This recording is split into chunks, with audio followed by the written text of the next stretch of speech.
Oke, jadi kita mempelajari tentang pemeriksaan fisik pada sistem pencernaan. Jadi ini pemeriksaan fisik pada abdomen ya. Kita berdiri di sebelah kanan pasien ya. Jadi kita berdiri di sebelah kanan pasien. Yang pertama kita lakukan adalah memperkenalkan diri, menyapa pasien. Kemudian kita melihat kalau pasien dapat berjalan masuk ke ruangan, kita udah perhatikan bagaimana dia berjalan. Dan ketika dia sudah berbaring di meja pemeriksaan, setelah kita meminta persetujuan seperti biasa, cuci tangan segala macam kita lakukan. Lalu kemudian kita menanyakan identitas pasien, menjelaskan tujuan pemeriksaannya untuk melakukan izin pemeriksaan pada pasien. Jadi yang pertama kita periksa dari bagian kepala, ya kita inspeksi. Mulai dari mata kita lihat bagian konjungtiva, apakah kita menemukan adanya anemia ataupun ikterus. Jadi pada bagian skleranya menguning, ikterus, karena biasa sering terjadi pada gangguan lever. Yang kedua kita lihat pada bagian leher, yaitu pemeriksaan pada vena jugularis. Tapi karena ini bukan bagian kardiovaskular, kita hanya mengetahui bahwa beberapa kelainan lever, tapi bukan lever yang kelainan sebenarnya.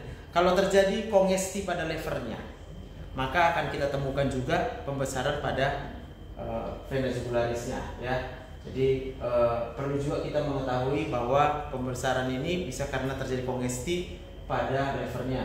Kemudian kita cari apakah ada pembesaran kelenjar getah bening di daerah lehernya ya, untuk mengetahui apakah terdapat metastasis atau ya paling sering metastasis oleh karena kelainan-kelainan kanker tumor di dalam intraabdomennya ya.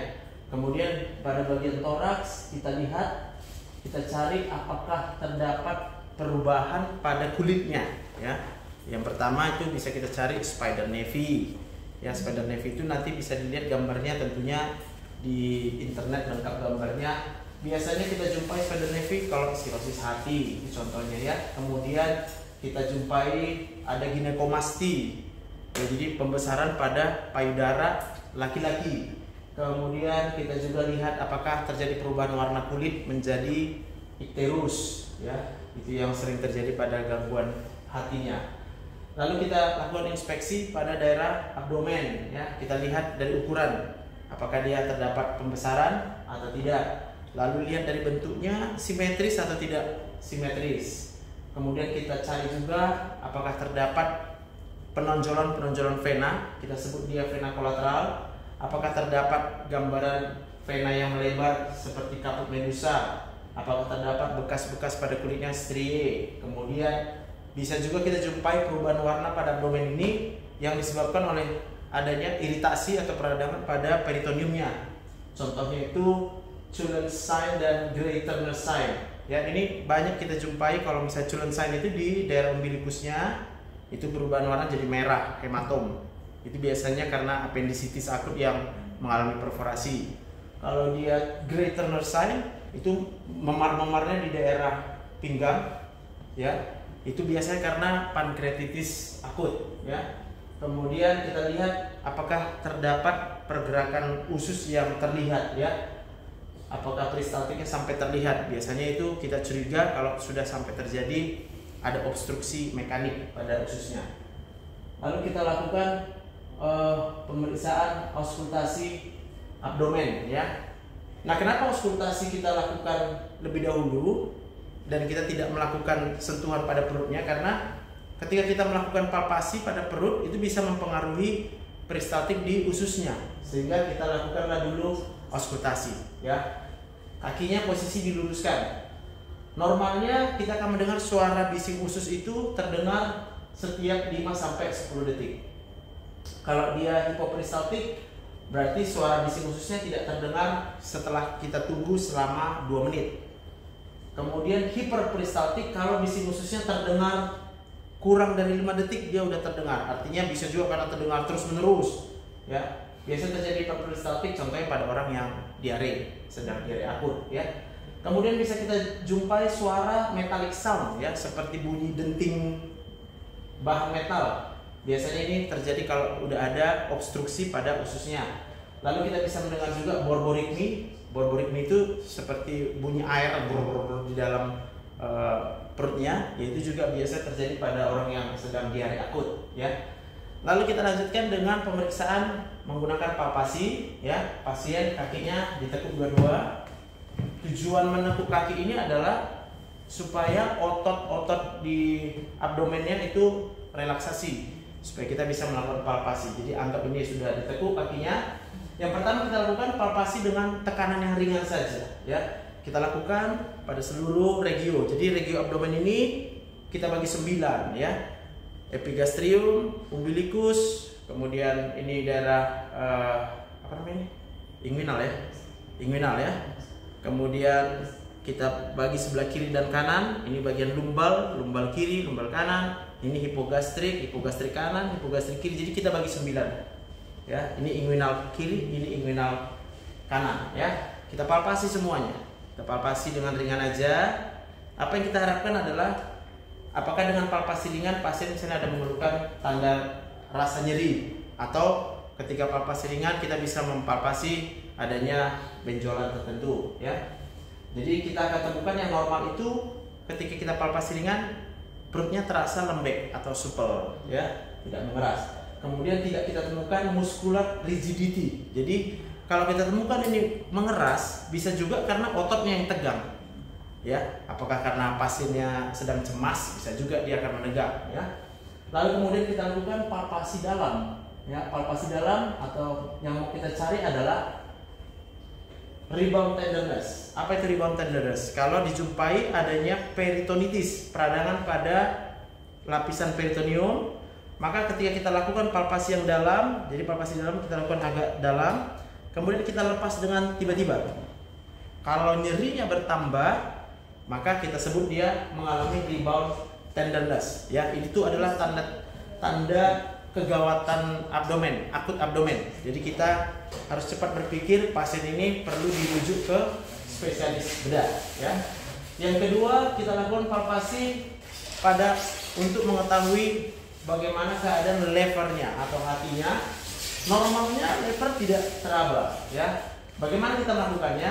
Tangan kiri kita letakkan pada bagian posterior, ya, di antara kosta ke-12 dan iliac crest, ya, tulang panggulnya di antara itu.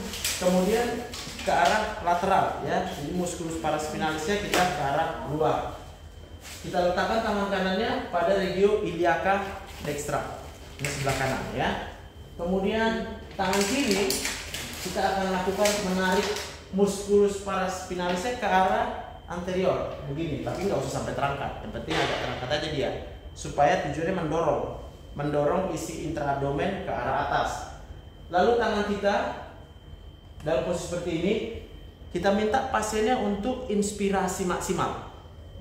Ketika dia udah inspirasi maksimal, ini tangan kanan tadi di daerah inguinalis kanan, ya. Kita minta inspirasi maksimal, dia tarik nafas. Kita menunggu apakah ada nanti bagian lever bagian bawah itu yang menyentuh jari telunjuk kita. Maka kalau nggak ada, kita suruh dia buang nafas, kita naikkan tangan kita. Yang bawah. Yang bawah. Ya, yang kita lepas yang tangan kanan ini. Pindah, tadinya kan di inguinal. Naiklah ke daerah apa namanya itu? Ini lumbal. Ya, lalu tarik nafas lagi dia. Ketika tarik nafas, kita tunggu ada nggak yang menyentuh di ujung pinggir tepi telunjuk kita ini. Kalau nggak ada, lepas lagi tangan kita, pindahkan lagi ke arah atas. Tarik nafas lagi dia, ya. Kalau nggak ada, berarti normal. Tapi kalau misalnya pada waktu kita tekan, kita minta dia inspirasi maksimal, lalu terasa, ini berarti dia mengalami hepatomegali. Kita ukurlah dia di titik mana dia teraba. Kita ukur nanti dari arcus costa berapa senti kira-kira. Itulah pembesarannya. Tapi waktu itu inspirasi maksimal, ya? Harus inspirasi maksimal, ya. Sama juga kalau nanti kita raba di sini masih teraba juga, kita ukur nanti dari bawah prosesus sifoideusnya. Jadi berarti pembesarannya itu melebar ke kanan dan ke kiri bisa. Itu udah masif lah dia. Biasanya paling sering kita jumpai hanya sebatas dari sini aja bisa kita ukur, dari sini dia udah nggak teraba lagi. Sini dia ujungnya, ya. Lalu ketika kita sudah meraba levernya, kita palpasi juga bagian levernya itu teraba di sini. Ya udah, kita berarti naik ke atas. Kita minta dia tetap inspirasi maksimal supaya seperti inilah kita. Jadi kita raba permukaannya gimana, keras atau lunak, pembesaran pada levernya, kemudian permukaannya apakah ada nodul. Karena biasa kalau dia bernodul-nodul itu berarti mengarah ke keganasan atau suatu sirosis hati, ya. Kemudian kita lakukan palpasi pada limpa, ya. Pada limpa tangan kita posisinya adalah di daerah toraks, tepat di atas kosta ini, tapi arahkan ke lateral. Tujuannya adalah untuk tangan kita bisa menarik sedikit muskulus paraspinalisnya ke arah anterior. Lalu tangan kanan kita letakkan pada bagian inguinal juga, tapi nggak terlalu jauh. Kita letakkan pada bagian lumbal aja udah cukup, ya. Kemudian kita minta pasiennya juga untuk menarik napas, inspirasi maksimal. Sama seperti tadi, waktu dia inspirasi, kita tunggu apakah ada yang menyentuh pinggir tepi dari telunjuk kita. Naik lagi ke atas sampai ada. Kalau nggak ada, kita rasakan sentuhan berarti normal.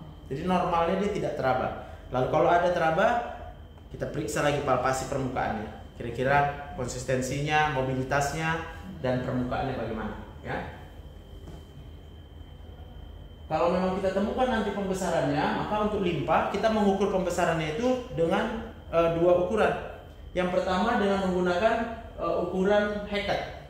Jadi Hackett itu kita tarik garis imajiner dari arcus costa ke spina iliaca yang kanan, melewati umbilicusnya.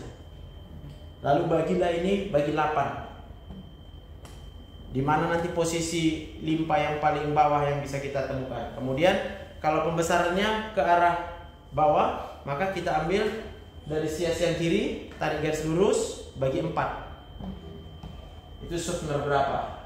Ya, kalau Hackett tadi Hackett itu dibagi 8. Sorry. Ya, Hackett 8 ya, Suffnernya yang 4 ya. Jadi kita ikut Hackett berapa, Suffner berapa, ya. Lalu kita lakukan pemeriksaan perkusi, ya. Jadi perkusi ini tujuannya adalah untuk mengetahui apa yang ada di dalam abdomen. Kelainan-kelainan itu yang membuat dia ada kelainan pasti karena gasnya bertambah atau cairan yang bertambah atau ada muncul jaringan padat di dalam intraabdomen, itu akan mempengaruhi bunyi perkusinya. Kakinya diluruskan kembali, ya. Lalu kita lakukan perkusi pada seluruh area. Seluruh area kita perkusi. Awalnya, ya. Kemudian kita dengarkan apakah ada yang tak normal. Normalnya itu bunyinya adalah timpani. Jadi abdomen kita itu normalnya terisi sedikit udara. Akibat adanya sedikit udara di dalam abdomen, bunyinya timpani. Tapi kalau dia terlalu banyak udara, yang kita dengar pasti hipertimpani. Kalau dia terisi cairan atau terisi benda padat, maka dia akan bunyi redup. Ya, bunyi redup itu paling gampang kita membandingkannya ketika kita melakukan perkusi pada femoralnya, ya, pahanya, ya.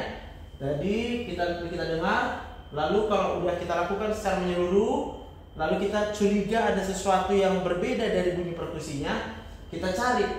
Kalau kita mau tahu apakah ini terisi cairan atau enggak, maka yang kita lakukan adalah pemeriksaan shifting dullness untuk mengetahui ini cairannya atau bukan.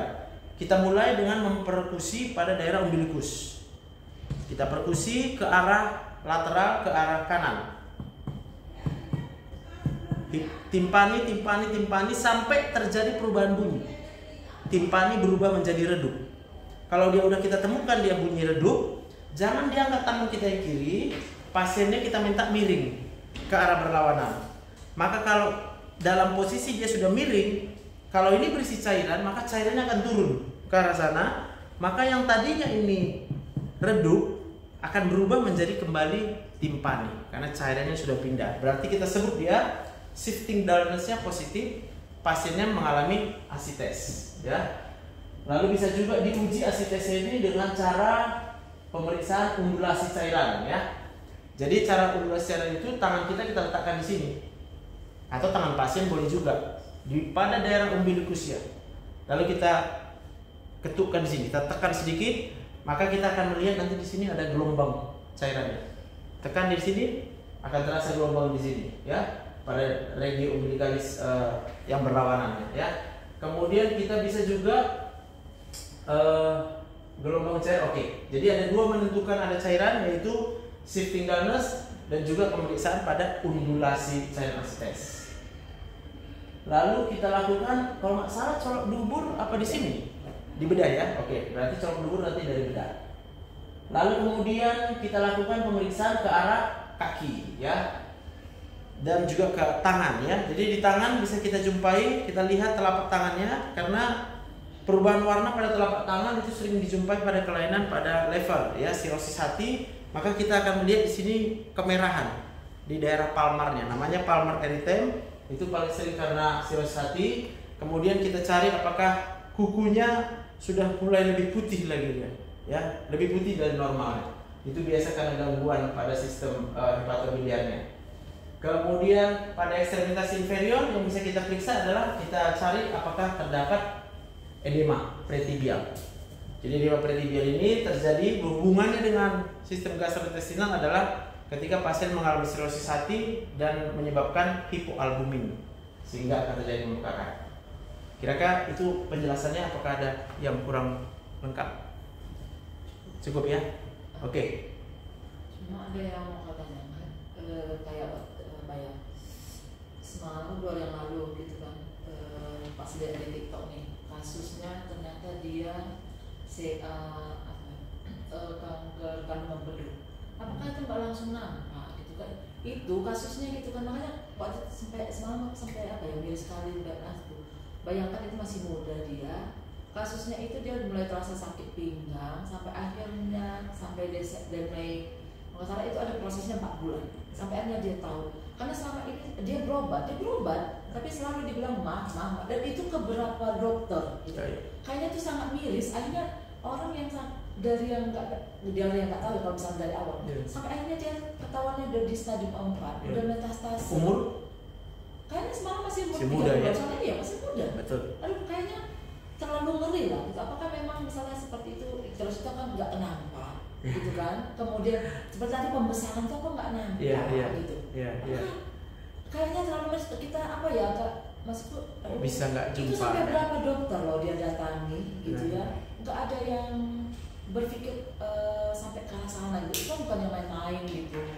Jadi sebenarnya kalau kita lihat dengan sistem yang sekarang, ya, semua pemeriksaan kan kita lakukan, ya.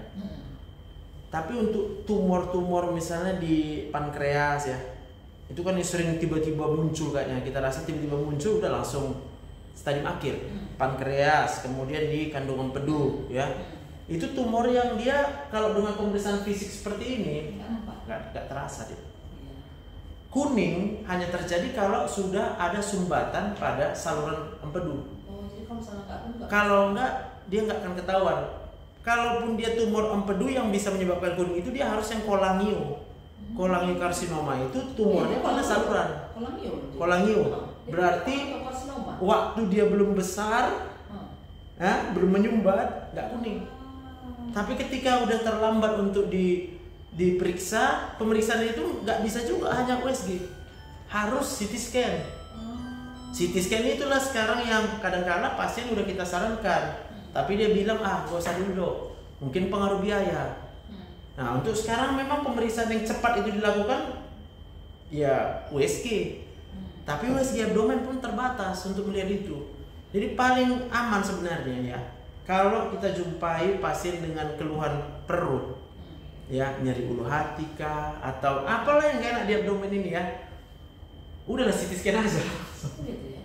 CT scan upper lower. Dia dari rangka dia kan cerita panjang, terus abis itu dia cerita nih udah bulan kedua itu dia, setelah tadi dia mulai sakit pinggang, mulai dia bertanya, terus kemudian abis itu dia ada nyeri daerah perut, dia udah mulai nyeri daerah perut, kemudian ada demam, tapi dibiarin terus. Kemudian setelah bulan keberapa itu dari rangkaian ceritanya semalam, ada dia keluhannya ada BAB-nya kok aneh-aneh, warnanya warna hijau seperti dempul, seperti apa. Tapi apakah berarti kan Iya. Maksudnya anamnesis itu kan nggak tajam. Iya. Tadi kan dia tanya seharusnya dokternya kan 4 Harusnya bulan mikir, itu, ya. iya 4 bulan itu dia di segala dokter dia bilang mah. Apakah Iya. seharusnya kan kita kenapa ya nggak Iya. mungkin ya dan kita Iya. disertai demam yang 38, 39 Iya. dia tunjukkan itu tempo Iya. kan gila Iya. sebenarnya. Jadi kalau saran kita sebenarnya, jadi dalam melakukan anamnesis lah ya, memang anamnesis itu harus kita hafal juga yang red flag-nya. Apa yang wajib kita anamnesis supaya kita bisa bukan hanya sekedar asam lambung biasa gitu. Berarti tanda-tandanya itu bisa kita lihat adalah apakah terjadi perubahan pada pola buang air besar. Itu paling penting. Kemudian apakah terjadi penurunan berat badan. Iya, itu makanya dia juga pernah mengeluhkan itu. Tapi dokternya nanya atau enggak atau memang ya terlepas pasiennya cerita atau enggak. Tapi sedangkan istrinya misalnya kok makin kurus ya suamiku Iya. gitu. Ya pertanyaannya mungkin sama keluarga nanti apakah dia nggak dianjurkan CT scan? Kurasa menganjurkan CT scan itu kan gampang aja, tinggal kembali ke pasien mau atau enggak. Itu nggak ditanggung BPJS. Nah itu dia persoalannya. Jadi untuk bisa sampai ke CT scan itu perlu berapa level dia? Kadang-kadang ganti pula dokternya kan, waktu dia kontrol ke 3 atau ke 4 ditunda lagi sama dokternya. Udah itu nggak apa-apa. Itu nggak cukup dengan USG. Nggak cukup USG, nggak kelihatan dia kak, karena kecil kali. Kemampuan USG kita itu kan dia slice-nya kan sedikit ya. Berubah dikit aja sudut kita, udah nggak nampak dia. Jadi kalau dia mungkin dia minimal ya, yang bisa nampak dengan USG itu minimal lesi-lesi yang ukurannya di atas 1 cm. Kalau dia lesi jaringan, tumor-tumor, batu bisa. Batu cepat dilihat dengan USG karena batu itu menahan gelombang suaranya, jadi langsung kelihatan itu kalau itu batu. Tapi kalau dia tumor masih jinak, misalnya dia masih lembek dia tumornya, itu kan gelombang suara lewat aja dia, sehingga nggak terdeteksi dari USG kita. Nah itu dia persoalannya. Jadi apalagi yang di saluran-saluran empedu, kalau dia belum menyumbat nggak ada perubahan. Ya kita mau cari pun apakah ada terdapat intrahepatal biliary duct yang membesar, kita nggak bisa dapat karena masih belum cukup besar dia. Dan jadi kalau kita mengalir ke hepar gitu nggak akan mengalir, nggak ada pembesaran juga heparnya gitu. Belum lah, selama salurannya itu masih lancar aja dia keluarkan. Jadi kalau tadi kakak bilang dia ada BAB-nya pucat dempul, itu kadang-kadang munculnya bisa aja dia nggak perhatikan. Contoh misalnya ketika meradang saluran empedunya, atau ketika dia terlalu banyak makan yang berminyak, maka cairan empedu yang mau dikeluarkan bisa keluar tapi sedikit lambat. Di situ memang bisa aja berubah BAB-nya jadi dempul. Lalu dia mungkin nggak ingat, dia makan lagi normal tanpa banyak minyak. Ya kalau dia makannya normal nggak banyak mengandung minyak, BAB-nya akan normal.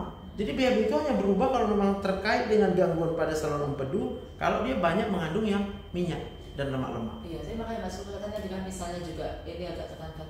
Karena seperti tadi mirisnya dengan dunia kedokteran itu, maksudnya ya sampai 4 bulan, terus kemudian seperti tadi pasiennya kan dia loh yang ngeluh dengan ke istrinya, kok sekarang aku buang air besar ada warnanya aneh-aneh ya gitu. Seharusnya ketika dokter punya punya analisis yang tajam, harusnya bisa kan. Persoalannya itu adalah ketika kita bertemu dengan sistem BPJS, kita maunya langsung CT scan aja semua.